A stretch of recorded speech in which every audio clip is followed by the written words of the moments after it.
3200 BC, you are a temple scribe in Sumer. Your official title is Dubsar, or tablet writer, which sounds very important. But what you mostly are is an accountant. Your city, Uruk, is booming. It's the biggest city on Earth, a sprawling metropolis of mud brick and ambition. And with all that booming comes stuff. Mountains of barley, rivers of beer, and herds of very, very loud sheep. Your job is to keep track of all of it. The problem is, human memory is, well, terrible. You can't just remember that Ur-Nama delivered 47 sheep for the temple sacrifice and is owed 12 bushels of barley in return. You especially can't remember it when his cousin, Ur-Nama the other guy, shows up claiming he delivered the sheep. Society had built a civilization that was too complex for the human brain to handle alone. We had a hardware problem. We needed an external hard drive. For a while, you tried a clever little system. You used tokens, tiny clay shapes. A little cone meant a small measure of grain. A sphere meant a larger measure. A stylized disc? That's a sheep. When someone made a deposit, you'd take the corresponding tokens, wrap them in a big clay ball called a bulla, and fire it shut. It was basically an ancient, non-edible gusher's snack, acting as a tamper-proof receipt. But let's be honest, this system was clunky. If you ever wanted to read the receipt, you had to smash the whole clay ball open, which is a real pain when you're just trying to double-check an inventory sheet. Then one day, some genius scribe, probably late on his taxes, had a revolutionary thought.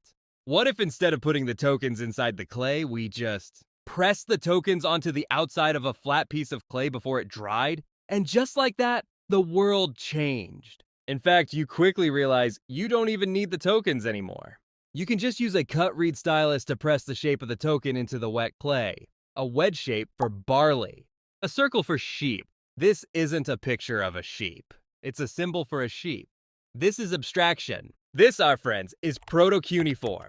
And it's not just an accounting tool. It's the single most important invention in human history. Now, this new system is great, like if you're an accountant.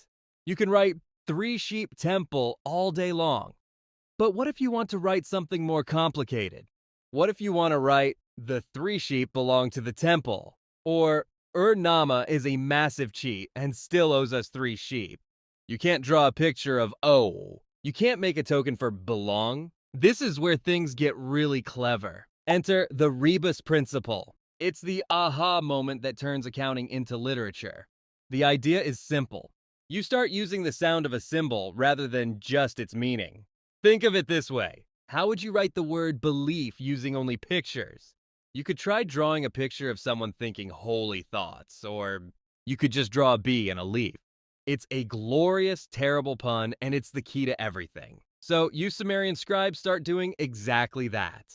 The symbol for barley is she. The symbol for water is A. But what if you want to write the word Shea, which means beautiful? You just draw the symbol for barley next to the symbol for water. She A. Suddenly, you've unbound writing from things and attached it to sound. You can write concepts. You can write names. You can write grammar. You can write poetry. Of course, this gets complicated fast.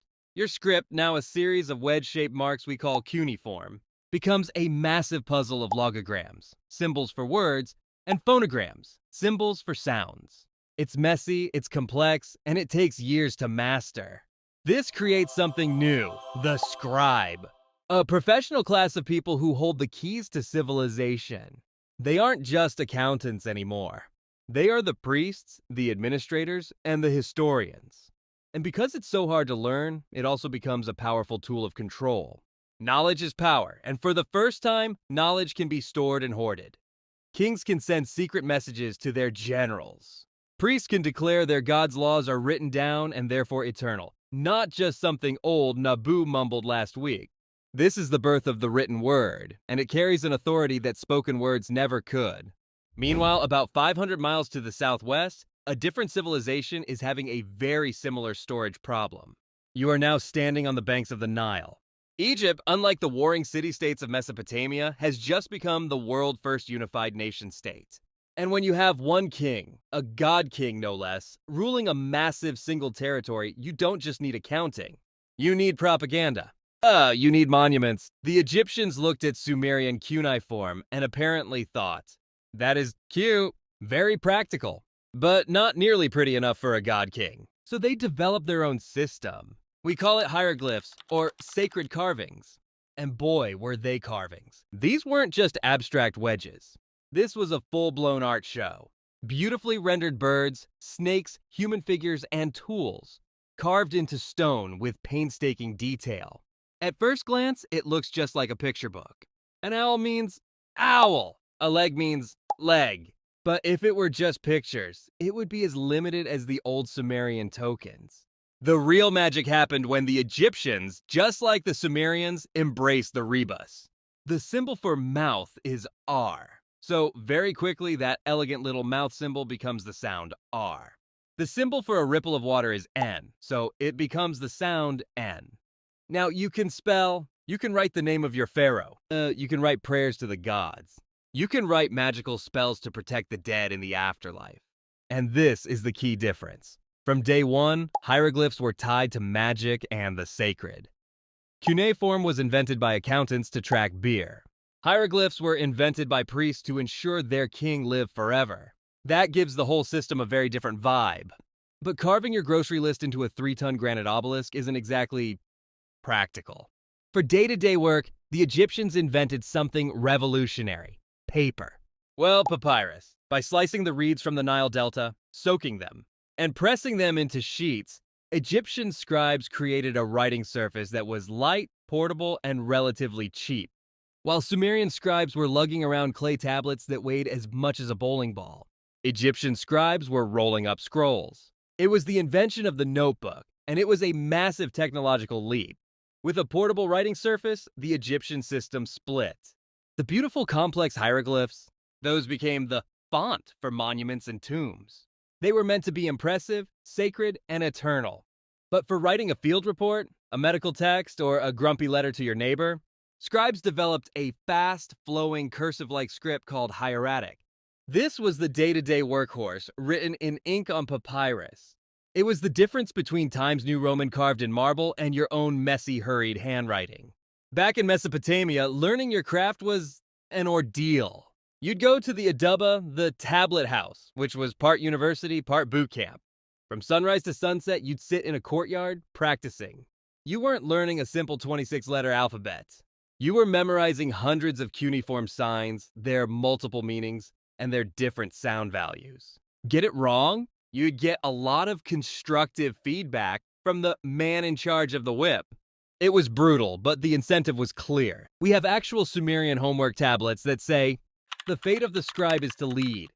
Fathers encouraged their sons, writing things like, "I have seen the man bent over his back-breaking labor, but the scribe, he directs the work of all men." Be a scribe. It was the ancient world's first and greatest white-collar job. You got to sit in the shade, you got paid in good beer. And most importantly, you didn't have to carry mud bricks for a living. And because cuneiform got there first, it had a massive head start. It was so useful that it completely outlived the people who invented it. When the Akkadians and later the Babylonians and Assyrians conquered Mesopotamia, they didn't replace cuneiform, they adopted it. They took this Sumerian-built system and forced it to fit their own languages. For over 3,000 years, cuneiform was the international language of diplomacy, law, and science. The English of the ancient world. But here's the catch with both of these incredible systems. They were profoundly elitist. The sheer complexity, all those hundreds of symbols, meant that literacy would never be for everyone. It was a specialized professional skill, guarded by a small class of scribes who ran the entire civilized world. Writing was power, but it was a power kept in the hands of the very few. Civilization had its external hard drive, but only 1% of the population had the password.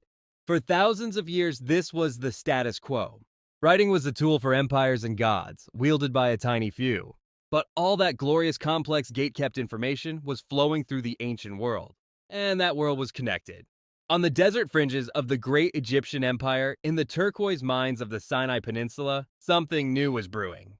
This wasn't a place of grand temples or massive libraries. It was a dusty, multilingual melting pot of merchants, soldiers, and laborers. Here, Semitic-speaking workers, Canaanites most likely, labored for their Egyptian masters. They saw the sacred carvings everywhere. They heard the Egyptian scribes reading orders. They knew what writing was. But they had no time to spend 20 years in a scribe school just to write their own names or keep a simple ledger. They needed a shortcut, a writing for dummies. So they performed one of the greatest intellectual hacks in history. They looked at the baffling library of Egyptian hieroglyphs and just stole a few of them.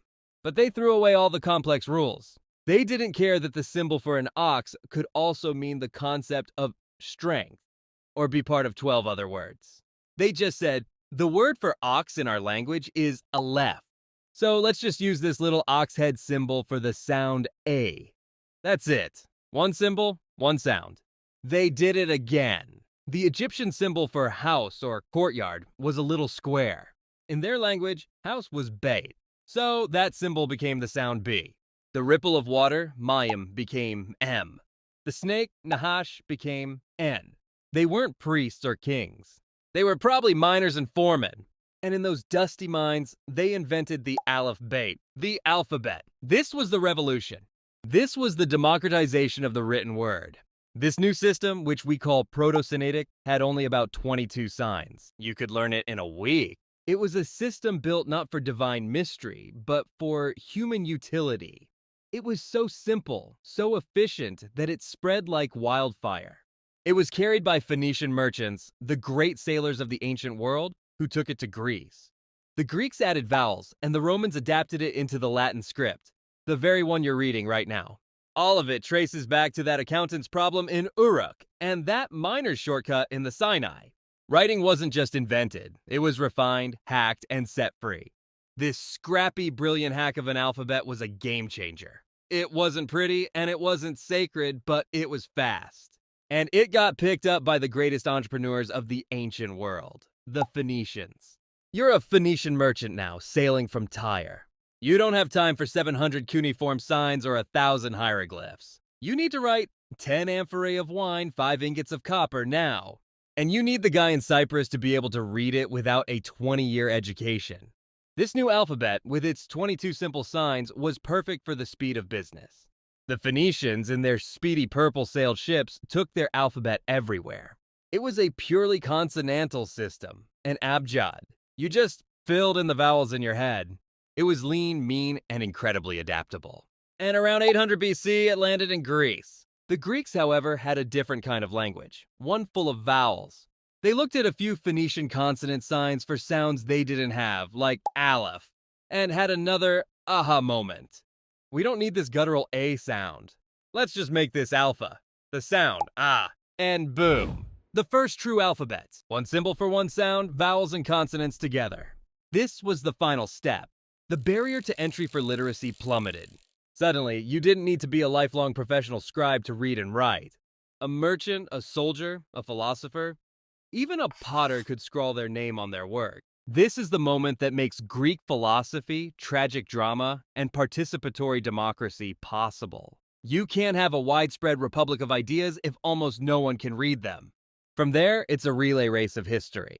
The Greeks pass their alphabet to the Etruscans in Italy, who pass it to a scrappy little city-state called Rome. The Romans, being the Romans, streamlined it, perfected it, and stamped it onto everything from coins to triumphal arches. They gave us the capital letters, the font of empire. And as their legions marched, they took the Latin alphabet with them, laying the foundation for almost every script used in the Western world today. So the next time you send a text, post a comment, or just read a street sign, pause for a second. You are participating in a 5,000-year-old story.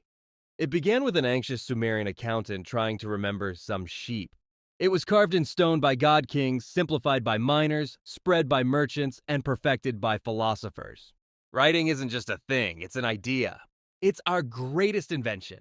The technology that allows one human mind to speak directly to another across the impossible gulf of time and death. Thanks for watching.